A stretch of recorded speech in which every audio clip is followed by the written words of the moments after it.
Welcome to experts competition. दोस्तों, BPSC के through जो सॉलिड वास्ट सैनिटरी ऑफिसर का जो एग्ज़ाम होने वाला है उसके पेपर 2 का ऑब्जेक्टिव, इम्पोर्टेंट ऑब्जेक्टिव और उससे संबंधित जितने भी मुख्य तथ्य हैं उन्हें बहुत बारीकी से समझेंगे, जिससे आपको बहुत सारे ऑब्जेक्टिव पकड़ में आ जाएंगे। तो आज का सेशन शुरू करते हैं। अभी तक आपने मेरे चैनल को सब्सक्राइब नहीं किया है तो सब्सक्राइब कर ले और बेल आइकन भी प्रेस कर दें। लेते हैं पहला क्वेश्चन। पहला क्वेश्चन कह रहा है कि भारत में प्रचलित यांत्रिक खाद बनाने की वायुजीवी विधि को क्या कहा जाता है। आपके ऑप्शन है इंदौर विधि, नागपुर विधि, बेंगलोर विधि और भोपाल विधि। यहाँ पे जो आंसर हो जाएगा वह इंदौर विधि हो जाएगा। भारत में वायुजीवी विधि से दो बनाने की विधि है, एक इंदौर विधि है खाद बनाने की विधि और एक बेंगलोर विधि है। आइए इन दोनों में अंतर देखते हैं कि क्या है। जहाँ इंदौर विधि में देखिएगा, खाद द्वारा MSW का अपघटन एरोबिक रूप से किया जाता है। एक एरोबिक होता है, एक अनएरोबिक होता है। एरोबिक मतलब ऑक्सीजन की उपस्थिति में, अनएरोबिक मतलब ऑक्सीजन की उपस्थिति में, अनुपस्थिति में। ठीक है, यहाँ पे MSW का फुल फॉर्म होगा म्युनिसिपल सॉलिड वास्ट। नगर निगम का जो कचरा होता है उसके बारे में कह रहा है। ठीक है, अच्छा, ये दोनों समझ गए अंतर कि इसमें एरोबिक रूप से होता है, इसमें एरोबिक रूप से नहीं होता है बेंगलोर विधि में। अच्छा, अपघटन होने में 2 से 3 महीने लगते हैं इसके अपघटन होने में, लेकिन बेंगलोर विधि से अपघटन होने में 5 से 6 महीने लग जाते हैं, बहुत लंबा टाइम लग जाता है। अच्छा, यहाँ पर देखते हैं इंदौर विधि में मिश्रण बनाना या तो यंत्रवत या हाथ से सुनिश्चित किया जाता है। हाथ से भी और यंत्र से भी यहाँ पे इसका मिश्रण बना सकते हैं खाद बनाने वाला। ठीक है, यहाँ पे मिश्रण नहीं बनाया जाता है, वो खुद बनता है। ठीक है, चलिए नेक्स्ट क्वेश्चन देखते हैं।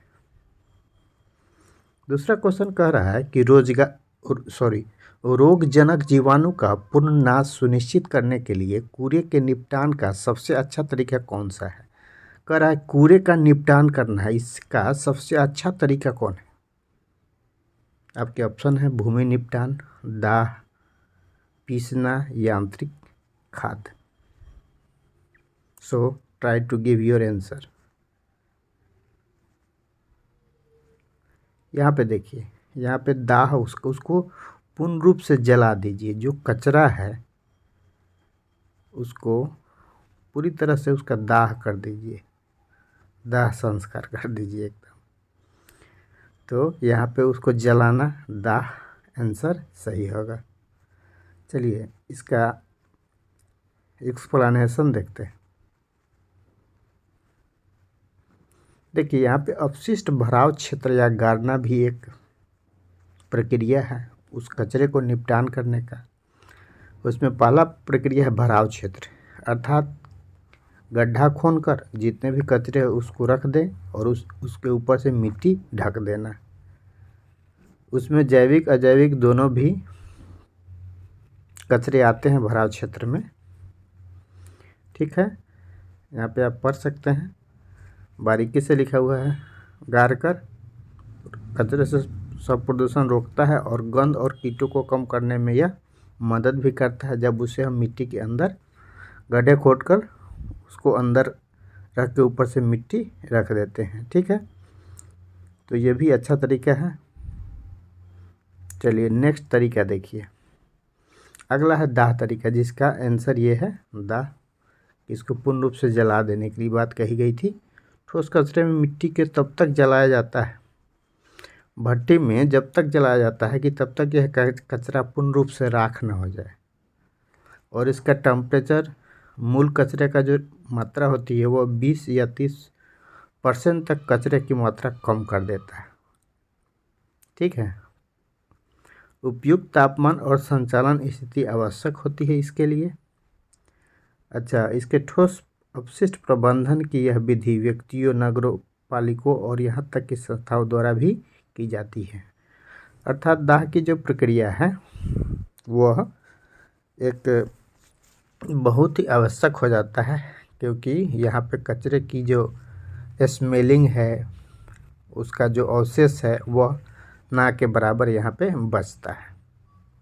ठीक है, मुख्य रूप से जो बिंदु है उसी पर हम डिस्कस करेंगे। चलिए अगला प्रोसेस देखिए।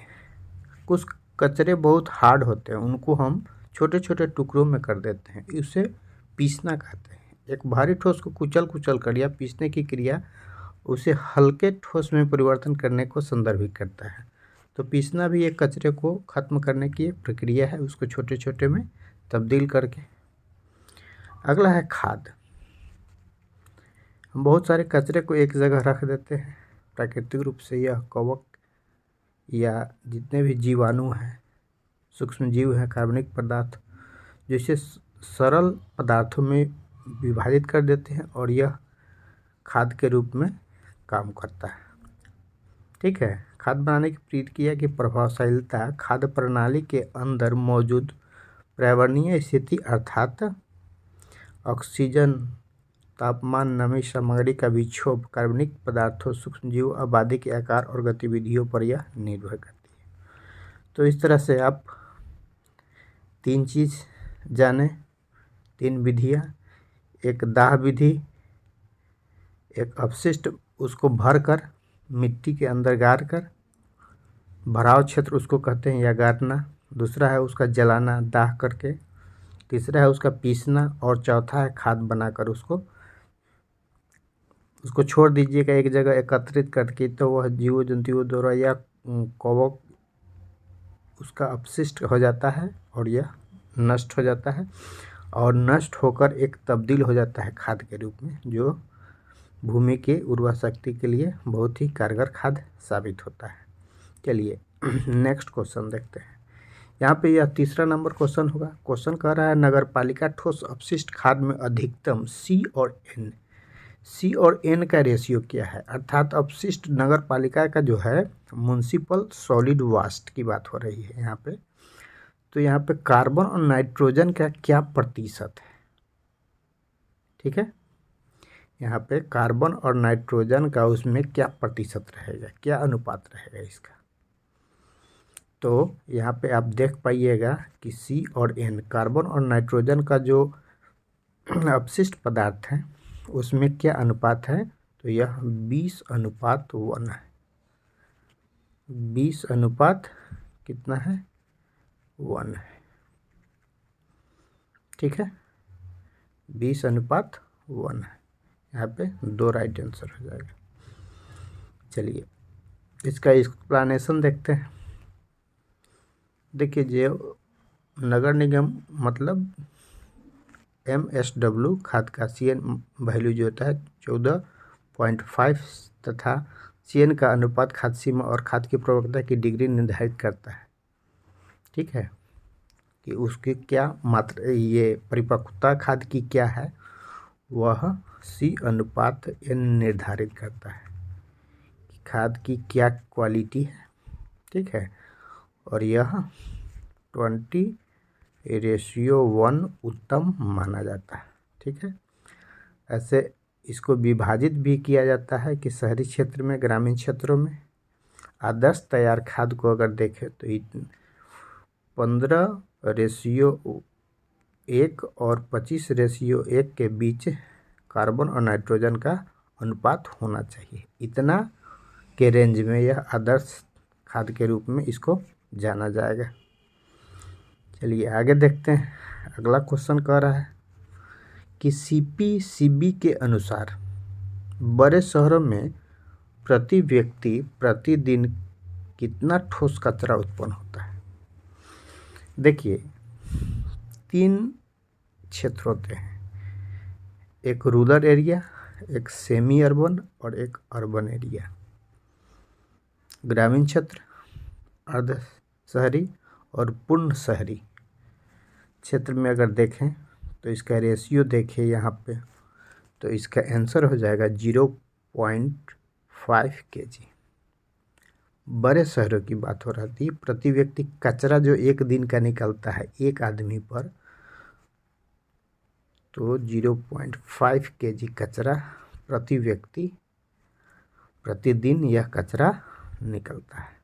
चलिए इसका डिटेल एक्सप्लेनेशन देखते हैं। देखिए यहाँ पे नगर पालिका का जो अपशिष्ट जो है, बाज़ार का कचरा, घर का कचरा, बाज़ार का कचरा, ये नगर पालिका अपशिष्ट में जाएगा। MSW वास्ट के अंतर्गत यह आएगा। औद्योगिक अपशिष्ट जान रहे हैं, उद्योग से निकले हुए कचरा और कुछ रासायनिक या रेडियोधर्मी पदार्थों से जो उत्पन्न कचरे होते हैं, वह खतरनाक कचरा की यह 3 श्रेणियाँ बताई गई है। ठीक है, आगे देखते हैं। अगर छोटे शहरों में देखें तो 0.1 kg प्रति व्यक्ति प्रतिदिन यह कचरा उत्पन्न होता है। ठीक है, मध्यम में इतना रेंज है 0.3 से 0.4 kg। और यहाँ पे इस क्वेश्चन का जो राइट आंसर था ये था कि बड़े शहरों में, तो बड़े शहरों का 0.5, 0.1, 0.3 से 0.4।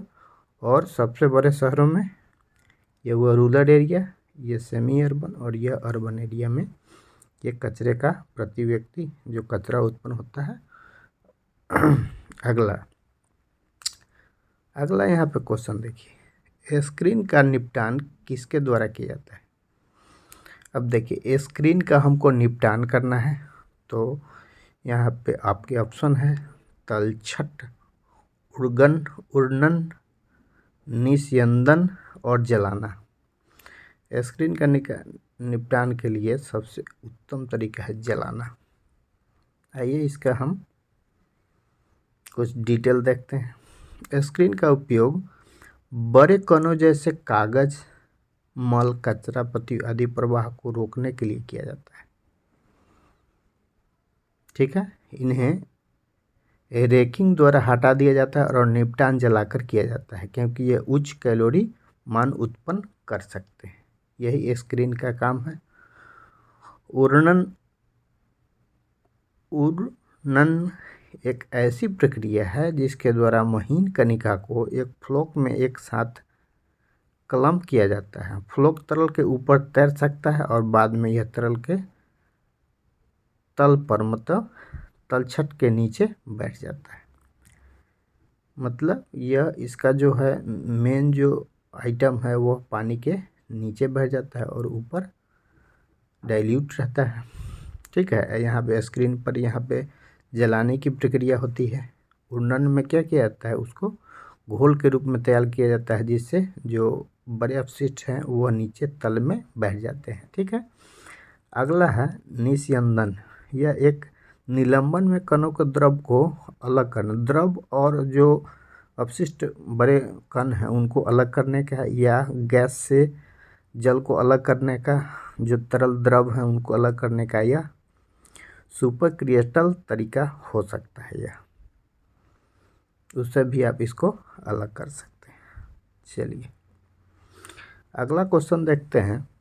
कंपोस्टिंग की बेंगलोर और इंदौर प्रक्रिया निम्नलिखित में से कौन सी है।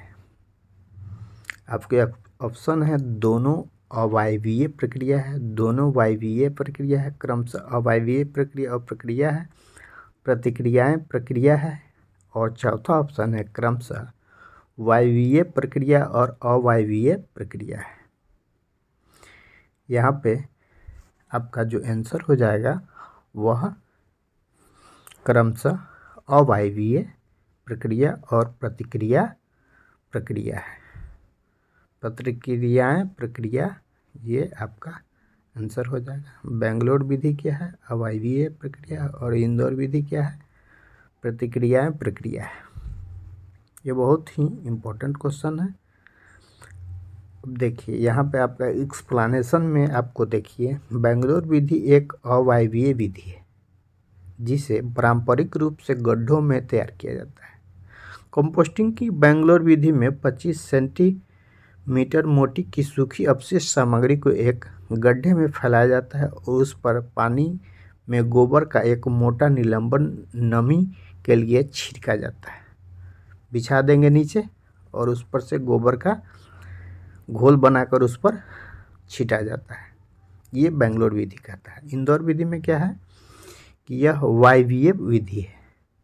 गड्ढे में कंपोस्टिंग की इंदौर विधि में बेंगलोर विधि के समान मोटाई के एकांतर परतें भरना शामिल है। हालांकि वायवीय स्थिति को सुनिश्चित करने के लिए सामग्री के विशिष्ट अंतरालों में पलटा भी जाता है। इसमें पलटने की भी सुविधा है, जिसके लिए गड्ढे को लंबवत बाजू पर 60 सेंटीमीटर चौड़ी पट्टी को खाली रखा जाता है कि इस पर से पलटकर उस तरफ हम उसको कर सके। तो ये दोनों इसमें मेन रूप से ये अंतर है।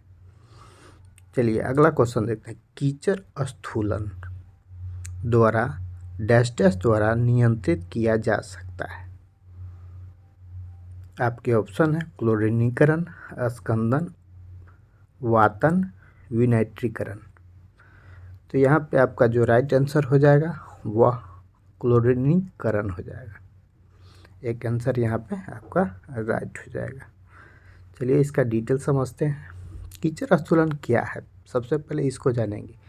एक कीचड़ जो खराब स्थायीकरण विशेषताओं को प्रदर्शित करता है एक स्थूलन कीचड़ कहलाता है। फिलामेंटस सूक्ष्म जीव जैसे कवक एक स्थूल कीचड़ के लिए जिम्मेदार पाए गए हैं। कम पोषक तत्व सामग्री, उच्च कीचड़ वायु और कम F/m अनुपात के कारण जो फिलामेंट सूक्ष्म जीवों का अवलोकन किया जाता है। अगला पॉइंट देखते हैं। नवीनतम शोध के अनुसार इन जीवों को नियंत्रित करने के लिए सबसे सफल तरीका है। कीचड़ स्थूलन की बात हो रही है। कीचड़ की आयु में कम से कम 6 दिन से कम करना है। ठीक है। अगला है वापस आने वाले सक्रिय कीचड़ का क्लोरीनीकरण होना चाहिए, तभी तो वह साफ रहेगा। अदरवाइज तो और बहुत कीड़े आ जाएंगे और वह वायु में उड़ने लगेगा, जिससे और अधिक रोग होगा। ठीक है। तो कीचड़ का शुद्धिकरण क्लोरीनीकरण होना चाहिए, जिससे वह साफ रहे। ठीक है। यदि यह कम हो तो पोषक तत्वों का संयोजन, जिसमें BOD5:N2 P का अनुपात सुझाया जाता है 100, 5 और 1। तभी तो कोई जानवर उस पानी को पी सकता है, तो वह नहीं मर पाएगा। अदरवाइज उसको तो और प्रदूषण हो जाएगा ना, कचरा उचरा पानी वो पी लेता है। तो उसका क्लोरीनेशन करना, उसको साफ रखना बहुत ज़रूरी है। ये आप समझ गए होंगे। अगला क्वेश्चन कह रहा है ताप अपशिष्ट, जिसे पायरोलिसिस कहते हैं, द्वारा ठोस अपशिष्ट उपचार डैश डैश को संदर्भित करता है। तो यह किसको संदर्भित करता है कि यह वायु की अनुपस्थिति में तापन को संदर्भित करता है। ये आपका आंसर राइट हो जाएगा। इसका फुल एक्सप्लेनेशन देखिए। ठोस अपशिष्ट का निपटान, ठोस कचरे का निपटान जो है वह निम्नलिखित विधि द्वारा किया जाता है। सैनिटरी भराव क्षेत्र द्वारा सादे अंदर छोड़ दिया जाता है गाड़ कर। पूरी दृष्टिकोण जैविक है। यह कचरे को इष्टतम अवघटन के लिए आर्द्रता की 60% से अधिक होनी चाहिए। पूरी प्रक्रिया 2 से 12 महीने के भीतर पूरी होनी जानी चाहिए। इसके बाद भराव के क्षेत्र की ऊंचाई 25 से 40% कम हो गई। तो ये सैनिटरी भराव क्षेत्र की विधि है जो नगर पालिका द्वारा निपटान किया जाता है। ठीक है। अगला विधि देखिए कूड़ा खाद। यह ठोस अपशिष्ट निपटान के लिए जैविक विधि है जो ऑक्सीजन की उपस्थिति में या ऑक्सीजन की अनुपस्थिति में एरोबिक या नॉन एरोबिक में कार्बनिक पदार्थों का अपघटन किया जाता है। यह कंपोस्टिंग के तहत आता है। वायुजीव का खाद समान रूप से 2 से 3 महीने लगते हैं। यह इंदौर विधि के रूप में जाना जाता है। खाद तैयार करने के एक वायुजीवी मिश्रण से बचा जाता है। वायवीय खाद समान रूप से 5 से 6 महीने पूरे होती है और बेंगलोर प्रक्रिया में भी यह जाना जाता है। इष्टतम खाद के लिए इसका जो C/N जो है वह 30 कार्बन है और नाइट्रोजन 50 है। मतलब 30/50 रेशियो में यह होनी चाहिए, अर्थात 3:5 में यह होनी चाहिए। अगला विधि देखिए भस्मीकरण या ताप अपघटन। उपस्थिति में ऑक्सीजन की या अनुपस्थिति में इसको हम आपूर्ति करते हैं और उस ठोस अपशिष्ट को क्या करते हैं, निपटान करते हैं। यह सबसे उत्तम विधि है जिससे उच्च कैलोरी मान देता है और निपटान के अन्य तरीकों की तुलना में यह तुलनात्मक रूप से महंगा है। अच्छा, अगला देखते हैं पीसना और कर्तन। ठोस कचरे के निपटान के तरीके नहीं है, लेकिन इसका उपयोग केवल भारी ठोस हल्के में या तो काटने या फाड़ने की क्रिया, कतरन या पार करने या पेषण की क्रिया जिसे पुल्वराइजेशन द्वारा परिवर्तित किया जा सकता है। कर्तन मतलब काटना, उसको काट काट कर छोटा करना। ठीक है, तो ये आप समझे।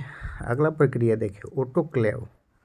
यह भी एक प्रक्रिया है। यह एक निम्न ऊष्मा तापीय प्रक्रिया है जिसका कम ऊष्मा ताप होता है, जिसका उपयोग जैव चिकित्सा अपशिष्टों को निपटान के लिए किया जाता है, जिसमें नियंत्रित तापमान और दाब की स्थिति में वाष्प को इसके ऊपर से गुजारा जाता है ताकि इसका कीटाणु शोधन किया जा सके। मतलब उसमें जो कीटाणु है जो अपशिष्ट पदार्थ में, उनको मारने की यह हल्का उसको क्या किया जाता है, ऊष्मा तापीय किया जाता है। ठीक है, चलिए अगला क्वेश्चन देखिए, भूमि भराव स्थल में उत्पादित प्रमुख घटक गैसें कौन है। अब देखिए कोई भी कचरा को भूमि के अंदर गाड़ दीजिए, उसको ऊपर से मिट्टी रख दीजिए, तो उससे जो गैस उत्पन्न होता है वो आप जानते ही होंगे कि कार्बन डाइऑक्साइड उसमें उत्पन्न होता है और मीथेन उत्पन्न होता है। ठीक है, तो यहाँ पे राइट आंसर कार्बन डाइऑक्साइड और मीथेन हो जाएगा। अवधारणा देखिए इसकी, जो कचरे डालते हैं प्रत्येक परत में संघनित करना शामिल है। इसके एक उद्देश्य के लिए ट्रैक्टर को बहुत प्रभावी ढंग से इस्तेमाल किया जाता है। यह सरल और किफ़ायती है। मलिन गैसों के निरंतर विकास हो रहा है, इसकी प्रकृति में विस्फोट हो सकती है। एक भूमि भराव स्थल में उत्पादित घटक जैसे कार्बन डाइऑक्साइड और मीथेन है, भरावट के रिसाव के कारण बनती है जो पास के भूजल को प्रदूषित करती है। अब वहाँ के आसपास के पानी को क्या कर देगी, या प्रदूषित कर देगी ये गैस जो है, जिससे क्षेत्र में पारिस्थितिक प्रभावी हो जाएगा। तो पारिस्थितिक तंत्र में भी यहाँ पे मीथेन और कार्बन डाइऑक्साइड निकलने से जल में प्रदूषण और वायु में प्रदूषण की संभावना बढ़ जाती है। अगला क्वेश्चन देखिए, ठोस अपशिष्ट प्रबंधन में अपशिष्ट उपयोग करके किसके द्वारा प्राप्त किया जाता है। अब ठोस अपशिष्ट प्रबंधन में अपशिष्ट उपयोग किसके द्वारा प्राप्त किया जाता है, ये आपका क्वेश्चन है। इसका क्या आंसर होगा, पुनः उपयोग, उद्धार और पुनर्चक्रण। पुनः उपयोग, अच्छा, पुनरुत्पादन और पुनर्चक्रण करके इस ठोस को हम क्या कर सकते हैं, अपशिष्ट उपयोग यही ना है, उसका पुनः चक्रण करते हैं। अगर वाटर बोतल को हम लोग फेंक देते हैं पानी पीकर, तो फिर उसको वाटर बोतल ही बनाया जाता है या पुनः चक्रण किया जाता है। तो ये अपशिष्ट का क्या यूज है, दोबारा रिसाइकिल करना। ठीक है, चलिए ये कानूनी रूप से स्वीकार किया गया है, लेकिन जो डिस्पोजल है एक बार यूज हो गया तो दूसरी बार नहीं होगा, उसके लिए यह नहीं है। 2016 के MSW प्रावधान के तहत यह नहीं आता है। अपशिष्ट का उपयोग अपशिष्ट सामग्री का पुनः उपयोग, सुधार और पुनर्चक्रण द्वारा प्राप्त किया जाता है। तो अपशिष्ट का भी एक तरह से यूज हो सकता है। ठीक है, आज के लिए इतना ही, मिलते हैं नेक्स्ट वीडियो में। आप मेरे प्लेलिस्ट में जाकर भी ऐसे इम्पोर्टेंट वीडियो आप देख सकते हैं। थैंक यू दोस्तों, जय हिंद दोस्तों।